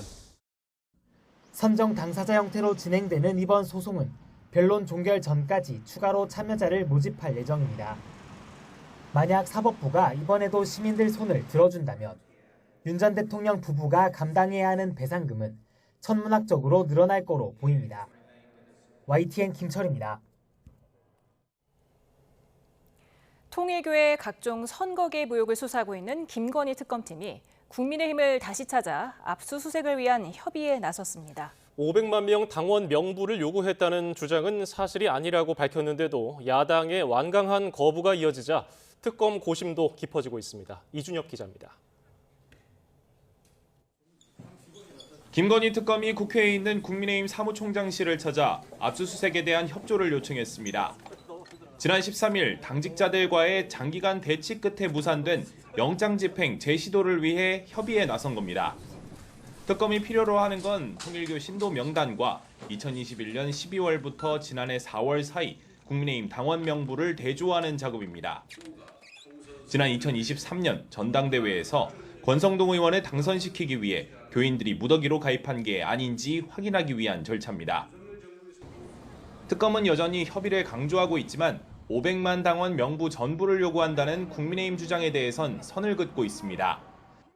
프로그램을 돌리기만 하면 당원 명부가 특검 측에 유출되는 일 없이 신도 명단과의 일치 여부를 확인할 수 있어서 첫 압수수색 때부터 이를 충분히 설명하고 자료 협조를 받기로 정점식 사무총장 측과 논의한 상태였다는 취지입니다. 신자들의 당원 가입 여부는 의혹의 핵심 물증인 만큼 특검은 오는 20일 만료되는 영장을 연장해서라도 집행한다는 방침이지만 시기나 방법을 두고는 고심을 이어갈 것으로 보입니다. YTN 이준엽입니다.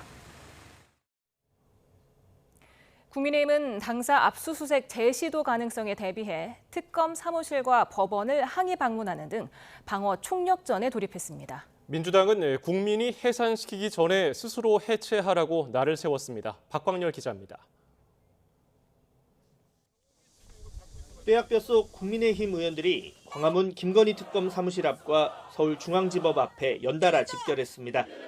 특검의 당원 명부 1차 확보 시도는 막았지만 영장 시한이 20일까지인 만큼 다시 들이닥칠 가능성에 대비해 결사항전에 나선 겁니다. 대규모 특검을 출범시킨 그 자체가 정치적 목적이 담긴 것입니다. 야당을 털어라. A부터 Z까지 탈탈 털어라. 이렇게 민주당이 하명하고 있는 것입니다. 비상대기령이 내려지며 지도부 회의도 당사에서 이뤄졌습니다. 당원 전체를 잠재적 범죄자 취급한다며 정당 해산으로 가기 위한 빌드업이 아니냐고 목소리를 높였습니다. 비상대책위원장 집무실 당사 이전, 철야 비상대기와 같은 당사 엄호 방안도 추가로 나왔습니다. 끝까지 당원 명부, 개인정보를 지키겠다. 적절하게 조를 구성을 해서 압수수색 영장 마지막 날까지 당사를 지키도록. 민주당은 압수수색 저지 시도를 두고 이젠 고쳐쓸 수도 없는 수준이라며 국민의힘 해산론을 거듭 부각했습니다. 구구의 힘은 더 이상 고쳐쓸 수 없는 지경, 재활용 불가 상태에 이르고 있습니다. 내란 정당 국민의힘은 진짜 국민의 힘으로 해산시켜야 합니다. 여기에 특검에 항의하며 당사에서 24시간 농성 중인 김문수 당대표 후보도 도마에 올렸습니다. 유튜브 중계 화면에 편한 차림까지 가감없이 드러났다는 점을 거론하며 속옷 농성이 당의 전통이냐고 깎아내렸습니다.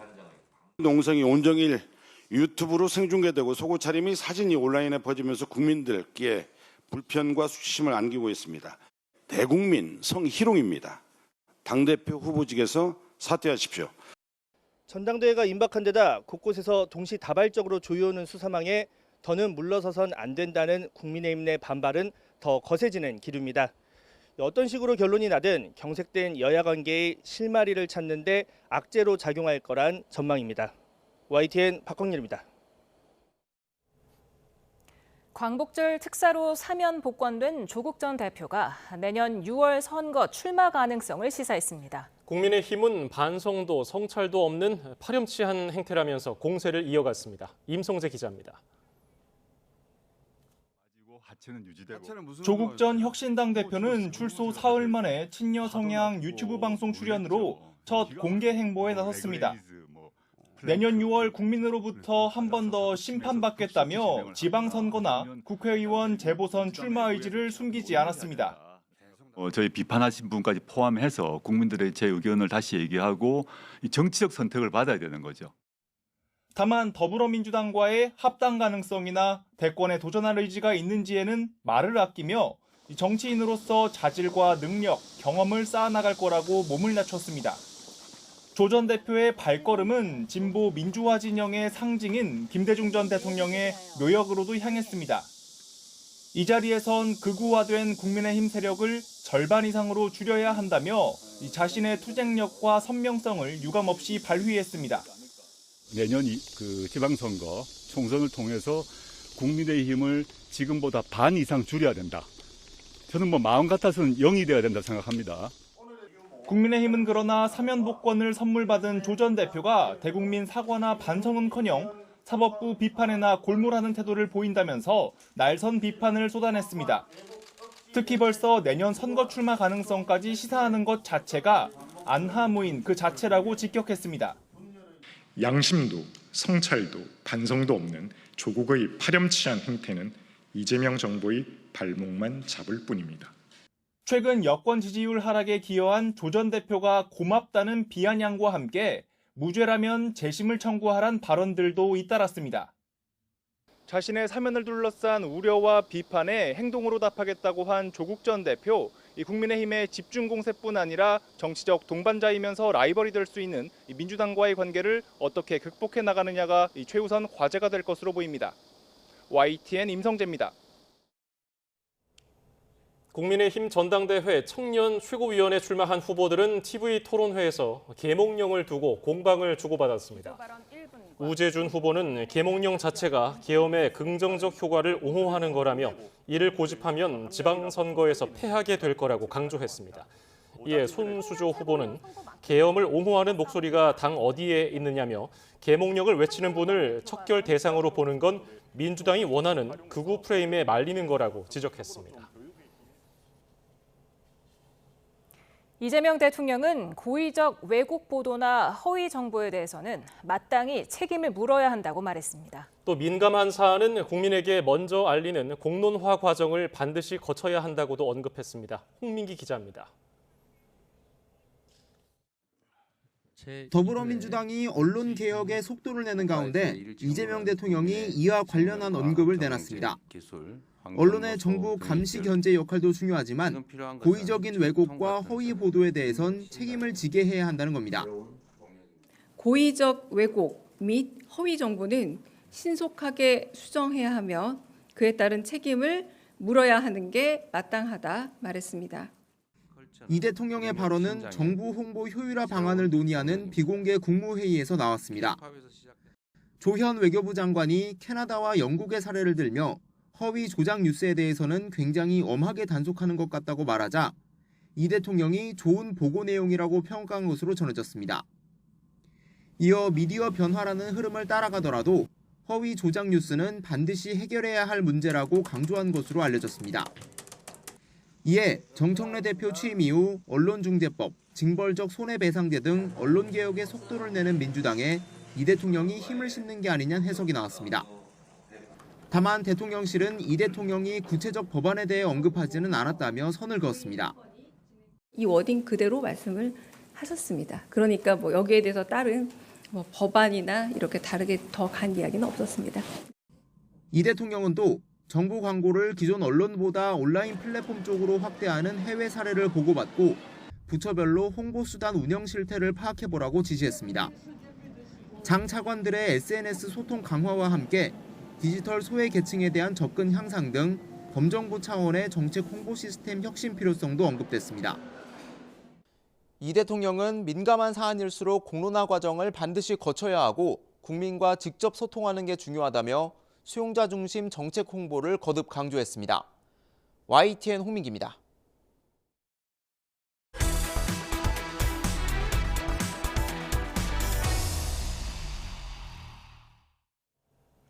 우리 시간으로 내일 새벽 트럼프 미 대통령과 젤렌스키 우크라이나 대통령, 또 유럽 정상들이 미러 정상회담 후속 협의에 나섭니다. 우크라이나 안보 보장과 영토 교환에 대한 논의가 이뤄질 것으로 보이는데요. 3년 반째 이어지고 있는 전쟁의 중대 분수령이 될 전망입니다. 워싱턴 신윤정 특파원이 보도합니다. 도널드 트럼프 미국 대통령은 소셜미디어에서 지난 15일 열린 미러 정상회담과 관련해 중대한 진전이 있다고 썼습니다.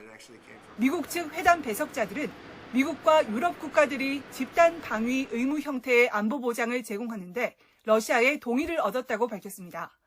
나토 회원국이 공격받으면 다른 모든 회원국에 대한 공격으로 간주해 무력 사용 등 조치를 할 수 있다는 나토 조약 5조와 비슷하다는 설명입니다. That the United States is potentially prepared to be able to give Article 5 security guarantees, but not from NATO, directly from the United States and other European countries. That is big. 러시아 푸틴 대통령이 돈바스 전략적 요충지에서 우크라이나가 철군할 경우 우크라이나 안보 보장 체제를 용인하겠다는 뜻을 전한 것으로 보입니다. 루비오 미 국무부 장관은 트럼프 대통령이 이번 백악관 회담에서 안보 보장을 약속하는 방안을 제시할 수 있다고도 시사했습니다. How that's structured, how that's built, what our role will be, that'll be the kinds of things we'll have to work through. 젤렌스키 대통령은 미국이 우크라이나의 안보 보장에 참여할 준비가 됐다는 건 역사적인 결정이라며 일단은 환영의 메시지를 냈습니다. 다만 안보 보장은 실용적이어야 하고 유럽의 참여를 통해 수립돼야 한다는 주장과 함께 휴전부터 이뤄져야 한다는 입장을 고수했습니다. It will take time to go through them all. It's impossible to do this under the pressure of weapons. So it's necessary to cease fire and work quickly on a final deal. 백악관 회담에는 폰데어 라이엔 EU 집행위원장과 마르크 리터 나토 사무총장, 키어 스타머 영국 총리, 에마뉘엘 마크롱 프랑스 대통령 등이 총 출동합니다. 미국이 제공하는 안보 보장의 방식과 수준을 확인한 젤렌스키 대통령과 유럽의 지도자들이 영토와의 막교환을 받아들일지가 관건이 될 전망입니다. 결과에 따라 이번 주 안에 미러 우크라이나 3자 정상회담이 마련될 수 있다는 관측이 나오면서 3년 반 동안 이어지고 있는 전쟁이 중대 분수령을 맞고 있습니다. 워싱턴에서 YTN 신윤정입니다. 이런 가운데 오늘 새벽 우크라이나 북동부 하르키우에 러시아 드론이 아파트 건물을 공격해 여자 아기를 포함해 5명이 숨지고 최소 19명이 다쳤다고 우크라이나 당국이 밝혔습니다.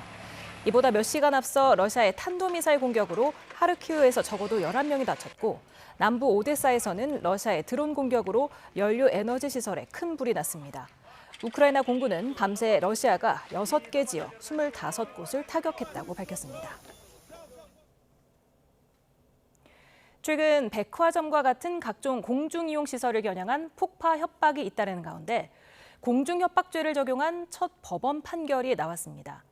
법원은 사제 폭탄을 만들어 행인을 위협한 남성에게 600만 원 벌금형을 선고했습니다. 배민혁 기자입니다. 지난 5월 30대 남성 김모 씨는 부탄가스 등으로 만든 사제 폭탄을 들고 서울 영등포 일대를 돌아다녔습니다. 마음에 안 들면 죽인다는 협박과 함께 40분가량 상점가를 돌다 붙잡혔는데 법원이 최근 이 남성에게 벌금 600만 원을 선고했습니다. 재판부는 불특정 다수에게 위해를 가하겠다고 하는 등 혼란을 일으킬 수 있다는 점에서 죄가 가볍지 않다고 지적했습니다. 불특정 다수 대상 협박범죄를 처벌하는 공중협박죄를 적용한 첫 판결입니다. 공중협박죄는 신림역과 서현역 살인사건 이후 지난 3월 새로 만들어졌습니다. 실제 피해가 없어도 5년 이하 징역에 처할 수 있습니다. 다만 이번 판결이 벌금형에 그친 것을 두고 처벌 수위가 너무 약한 것 아니냐는 우려도 나옵니다. 최근 앙심을 품은 배달기사가 패스트푸드점 폭파 신고 자작극을 벌이는 등 비슷한 사례가 잇따르는 가운데 관련 범죄에 경종을 울리기에는 부족한 수준이라는 겁니다. 선고 당시 재판부는 김 씨가 지적장애를 가지고 있고 사제 폭탄이 엉성한 수준이었다고 설명했습니다. 이런 상황을 고려해 처벌 수위를 낮췄다는 건데 법조계나 경찰에서도 이번 판결을 공중협박죄의 전형적인 사례로 보긴 어렵다는 의견이 나옵니다. 사실관계가 너무 특수해서 그러니까 공중협박죄가 앞으로 이렇게 될 거다라고 가늠하는 데는 부적절한 사례인 것 같아요. 공중협박죄에 대한 첫 판단이 나온 가운데 앞으로 국민적 불안과 사회적 손실을 초래하는 테러 협박을 엄벌하는 판례가 자리 잡을 수 있을지 관심이 쏠립니다. YTN 배민혁입니다.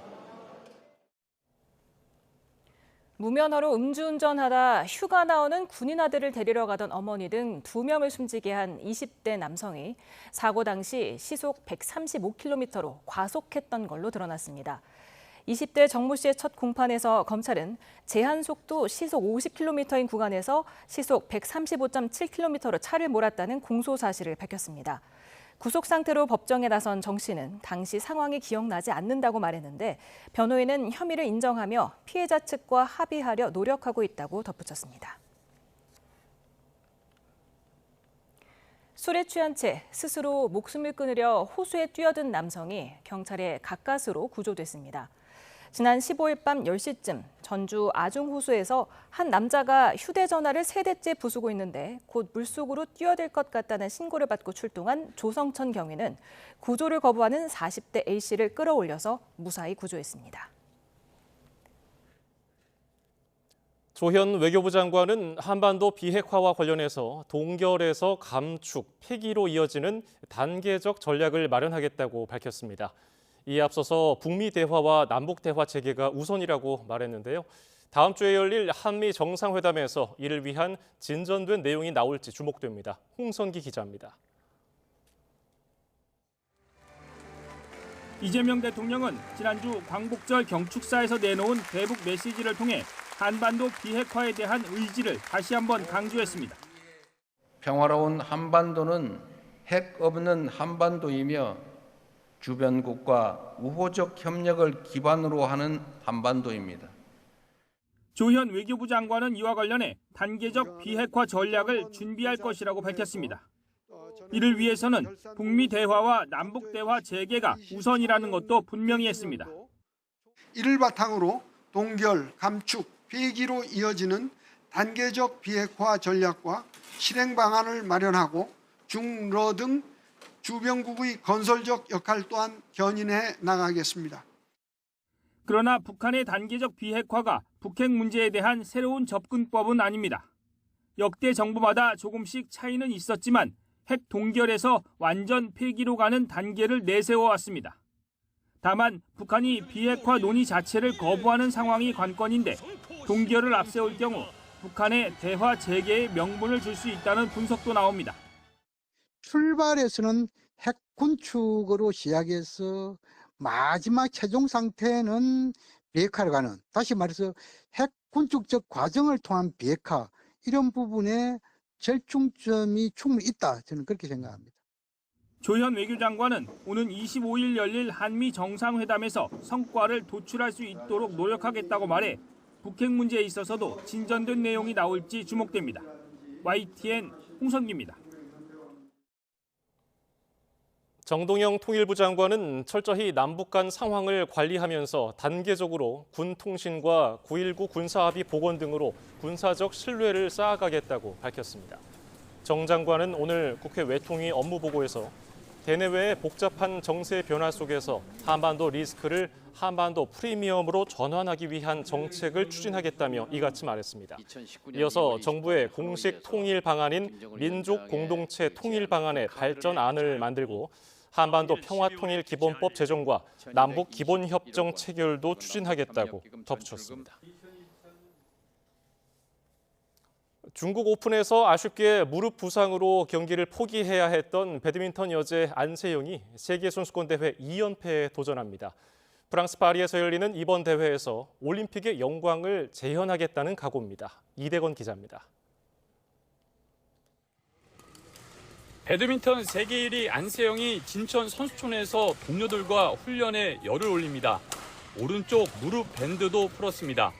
안세영은 지난달 26일 무릎 통증 때문에 중국 오픈 준결승에서 기권해야 했습니다. 다행히 이전 무릎 부상만큼 심각하지 않아 중국 오픈 이후 휴식기를 거치면서 말끔히 털어냈습니다. 저희 지금 몸 상태는 훈련에 다 빠짐없이 참여할 수 있을 만큼 많이 올라왔고 안세영은 이달 말 세계 선수권 대회를 앞두고 있습니다. 목표는 2023년에 이은 대회 2연패. 지난 일본 오픈을 앞두고 전략적으로 강화한 공격적인 플레이를 이번에도 앞세울 예정입니다. 공격형 스타일에 대해서 항상 고민하고 바꿔나가려고 하다 보니까 자연스럽게 연습한 대로 나왔던 것 같아요. 안세영은 올해 1월 말레이시아 오픈을 시작으로 일본 오픈까지 시즌 6승을 거뒀습니다. 올해 세계 선수권 대회가 열리는 곳은 다름 아닌 프랑스 파리. 지난해 파리 올림픽에서 금메달을 목에 걸었고 올림픽을 5달 앞둔 프랑스 오픈에서도 우승을 차지한 승리의 장소입니다. 프랑스에서는 제가 항상 좋은 성적을 냈었기 때문에 또 이번에 어떤 모습으로 제가 보여드릴 수 있을지 굉장히 저도 기대가 되고요. 굉장히 좋은 기운을 가지고 있는 곳이라고 생각하고 있습니다. YTN 이다운입니다. 프로야구 선수가 되려면 신인 드래프트에 참가하면 되지만 드래프트 신청 자격이 없는 선수들도 있습니다. 어쩌면 이 선수들에게 마지막 기회가 주어졌는데요. 미생들의 당찬 도전 함께 보시겠습니다. 지난 2013년에 도입된 신인 드래프트 트라이아웃 현장입니다. 여러 사정으로 야구를 중간에 그만두었거나 해외 진출했다가 팀을 못 찾았거나 아예 선수 등록도 하지 않았던 미생들입니다. 모두 19명의 선수들이 참가해서 방망이를 휘두르고 공을 잡고 또 던졌습니다. 프로팀 스카우터들은 옥석을 찾기 위해서 꼼꼼하게 선수들의 실력을 기록합니다. 마음에 드는 선수가 있으면 다음 달 신인 드래프트에서 선발할 수 있는데요. 가장 주목을 끈 건 메이저리그 템파베이에도 지명됐던 건장한 체격의 외야수 신우열 선수, 그리고 대학 동아리 팀에서 야구를 하다가 독립구단인 연천 미러클에서 뛰고 있는 투수 선성권 선수였는데요. 선수들의 얘기 직접 들어보시죠. 장타를 노릴 수 있는 타자라는 게 좀 강점이라고 보고 또 한국 야구에서 중장거리를 칠 수 있는 우타자가 기근인 현상이 많이 있기 때문에 그 점을 좀 파고들어서 야구를 한다면 좀 경쟁력이 있지 않을까 보고 있습니다. 준비를 엄청 열심히 많이 했기 때문에 후회 없이 던지자 하고 마운드에 올라가는데 일단 스피드 부분에서 이제 48km가 나왔다고 했는데 이제 48이 나온 것도 50이 나와도 이게 사람이 후회를 할 것 같아가지고 후회 없이 던졌던 것 같습니다.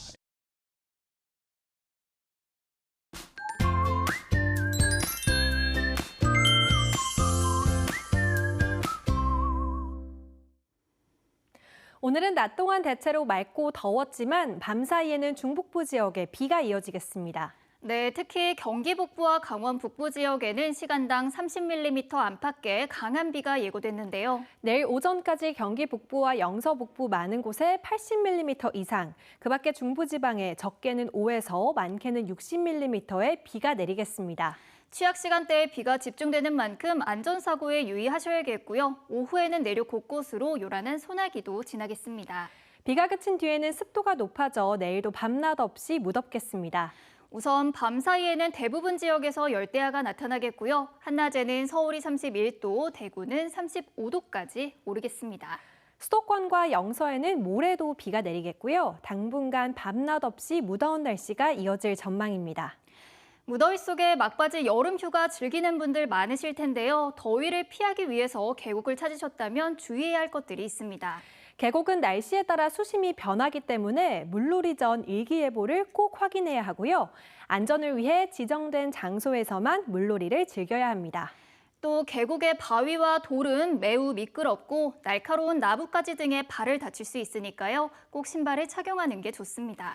마지막으로 알코올은 익사사고의 주요 원인이 되는 만큼 술을 마시고 물에 들어가지 않도록 주의해야 합니다. 지금까지 날씨 캔버스의 이혜민, 신미림이었습니다. 오늘 뉴스플러스는 여기까지입니다. 시청해주신 여러분 고맙습니다.